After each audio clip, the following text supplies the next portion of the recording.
Welcome back to Classic Books Deep Dive. I'm Michael. And I'm Joanna. And today we are going to dive into Oh, yes. Yuval Noah Harari's Sapiens. A Brief History of Humankind. Yes.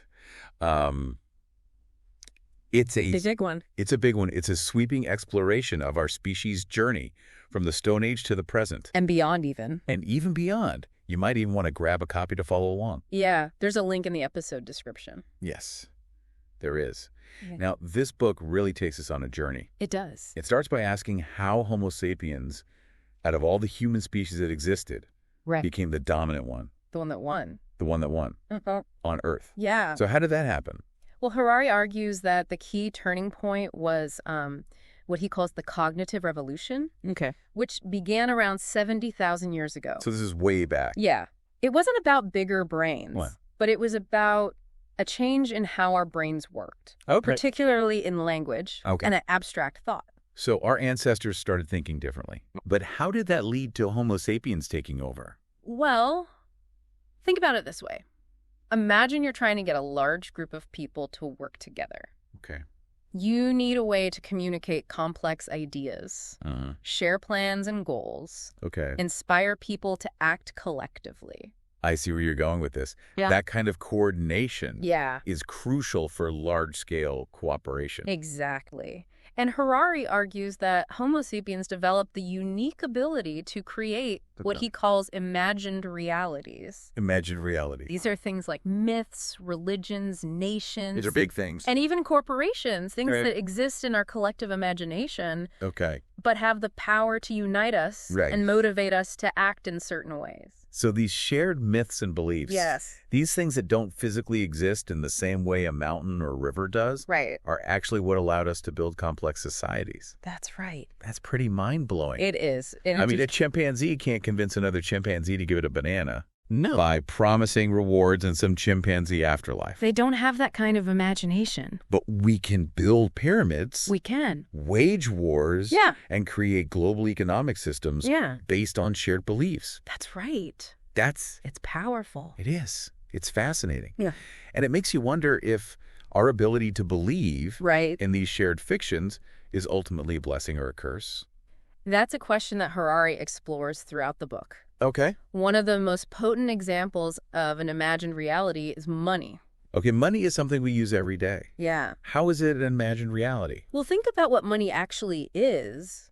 It's not inherently valuable. Right. A dollar bill is just a piece of paper. Right. A coin, just a piece of metal. Yeah. But we imbue them with value because we collectively believe that they represent something. That they can be exchanged for goods and services. Exactly. And that shared belief allows for incredibly complex economic interactions between complete strangers. I see. So before money, trade was largely limited to bartering. Right, which required a direct exchange of goods. Right. So money acts as this kind of a universal language. It does. Enabling us to cooperate and trade on a scale. On a scale that wouldn't be possible otherwise. Right. Exactly. That's amazing. Harari argues that money is one of the most successful imagined realities ever invented. Because it's allowed for unprecedented levels of trust and cooperation between people who may never even meet. But like you mentioned earlier, he also warns about the potential downsides of this trust in money. That's right. He points out that this trust can sometimes come at the expense of other human values, leading to a more transactional view of relationships and a focus on material wealth over other forms of well-being. It's a complicated idea, and it makes you realize how much our world is shaped by these shared beliefs, these imagined realities that we often take for granted. We do. Yeah. Now, from this foundation of how we became Homo sapiens, Harari takes us on a journey through major turning points in human history. One of the biggest and the one most of us learn about in school is the agricultural revolution. Yes. And Harari argues that the transition from foraging to farming, while seemingly a positive development, wasn't necessarily a good deal for individual humans. He even calls it history's biggest fraud. That's a provocative statement. It is. Most people think of agriculture as a step forward. Right. Why does Harari question this? Well, think about it from the perspective of someone living through that transition, Okay. as a hunter-gatherer, Yeah. you had a diverse diet, plenty of free time, and you weren't tied to one location. Right. So what changed with the advent of agriculture? Well, for one thing, work became much harder. Farmers had to clear land, plant and harvest crops, and constantly worry about the weather and pests. Oh, yeah. Their diets became less diverse, and their lives more sedentary. So people were working harder, but possibly not even eating as well. That's one of the points Harari makes. Right. He also argues that agriculture made us more vulnerable to famine and disease. Okay. Because we became dependent on a limited number of crops and livestock. That makes sense. Yeah. And when you live in close proximity to animals and other people, yes, the risk of disease transmission increases. Absolutely. It makes you wonder if those early farmers ever looked back with longing at the hunter-gatherer lifestyle. It's a fascinating thought experiment. It is, yeah. And Harari suggests that the idea of the agricultural revolution as an unalloyed good is something we should reconsider. Yeah. He doesn't just critique agriculture, though. No. He also looks at the rise of social structures that came with it. Exactly. With agriculture came concepts like land ownership, social hierarchies, and organized religion. It's almost as if the complexities of managing larger populations and food surpluses demanded new forms of social organization. That's a key insight. And these new structures brought their own set of benefits and challenges, shaping the course of human history in profound ways. This is where we start to see the emergence of empires, right? Larger, more complex societies with a need for governance and control. Precisely. And that takes us to another key theme.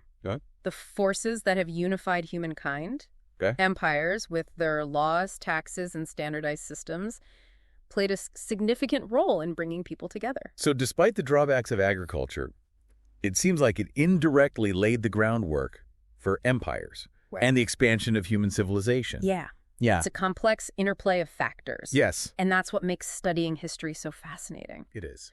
We can trace these threads and see how one development leads to another, often in unexpected ways. This has been an incredibly insightful look at the early stages of human history. Yeah. We've covered a lot of ground, from the cognitive revolution to the complexities of the agricultural revolution and the rise of empires. We have.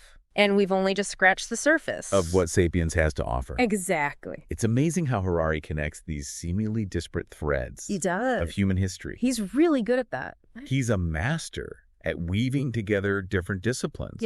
Anthropology, biology, economics. Even philosophy. To create a cohesive narrative. To tell a good story. And speaking of cohesive narratives, that brings us to another unifying force.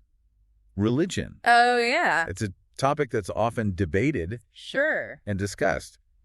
But Harari offers a unique perspective. He does. He argues that religions, like nations and money, are also imagined realities. They're systems of belief based on shared myths and symbols that serve to unite people and provide meaning. But unlike a physical object or a scientific law, a religion's power lies in its ability to inspire belief and devotion. Absolutely. And Harari traces the evolution of religious thought from early animistic beliefs, where spirits were seen in everything, to polytheism with its multiple gods, and eventually to the rise of monotheistic religions like Christianity, Islam, and Judaism. It's fascinating to see how these different forms of religious belief emerged and spread throughout the world. It is fascinating. And Harari points out that religions, while often promoting peace and cooperation within their own groups, can also be a source of conflict and division between different groups. Unfortunately, that's true. History is full of examples of wars and persecutions waged in the name of religion. Sadly. This idea of imagined realities seems to be a recurring theme in Sapiens. It is. Is Harari suggesting that all human progress is based on these shared fictions? Well, it's not that simple. Harari acknowledges the real advancements that humans have made in areas like science, technology, and medicine. But he's also cautioning us not to take these advancements for granted. That's right. To remember that they're built on a foundation of shared beliefs and values that can shift and change over time. Exactly. And that brings us to another crucial turning point in human history, The scientific revolution. This was a period of radical change in how we understood the world. It was. Wasn't it? Absolutely. Harari argues that the scientific revolution was more than just a series of discoveries. Okay. It was a fundamental shift in how we acquire knowledge. So what changed? Yeah. How did people approach knowledge differently during the scientific revolution? Okay. Well, before the scientific revolution, knowledge was largely based on tradition, authority, and religious dogma. Right. What the ancients believed, or what the church taught, was often taken as truth. So questioning those established truths was not encouraged. Not at all. Right. But during the scientific revolution, thinkers like Copernicus, Galileo, and Newton, big names, began to challenge those traditional views. Yeah, they emphasized observation, experimentation, and the use of reason to understand the natural world. Exactly. And this led to a series of groundbreaking discoveries that transformed our understanding of everything from the structure of the universe to the nature of disease. And those discoveries had a ripple effect on other areas of human endeavor. Absolutely. Didn't they? The scientific revolution paved the way for the Enlightenment, the Industrial Revolution, and the technological advancements we see today. So, in a sense, the scientific revolution was a catalyst. It was a catalyst. For the modern world. I think it's safe to say that. Yeah.